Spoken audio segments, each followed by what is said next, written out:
Hey everyone, if you're anything like me, you love to revisit older albums. This month we've got 2 records celebrating anniversaries with artists that couldn't be any more different, but both left a mark on alternative music. One band from the electronic explosion of the early 2010s, the other gave us one of the biggest alternative rock hits of the late 90s. Let's get into it. It's hard to believe Hell Is What You Make It is celebrating its anniversary this year and turning 15 years old. Released in July 2011, this was Breathe Carolina's 3rd studio album, and one could argue that it was the record that pushed them the furthest into mainstream recognition. If you were around during the Warped Tour era, you probably remember just how different they sounded. I personally love post-hardcore bands and never got too into the EDM space. They seem to blend some of that post-hardcore vocal with EDM drops and a synth pop sound that really spoke to me in a way that other artists hadn't. The biggest song, of course, was Blackout.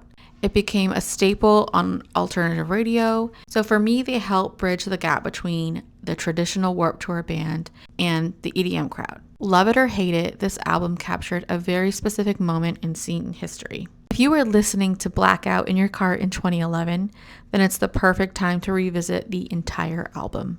Released in July 1997, Where Have All the Merrymakers Gone introduced the world to Harvey Danger. This album has turned 29 years old. Most people immediately think of one song, Flagpole Sitta. Even if you don't recognize the band's name, you most certainly heard that chorus before.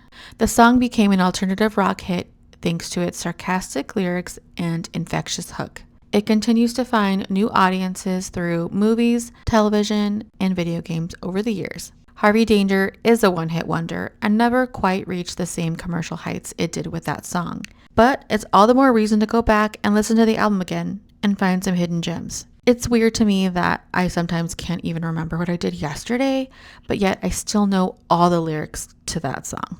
These 2 albums represent completely different eras of alternative music. Harvey Danger captures that smart, sarcastic energy in late 90s alternative rock, where Hell Is What You Make It reminds me of that bright neon color fashion era of the scene kids. Which album's your favorite? Let me know in the comments below.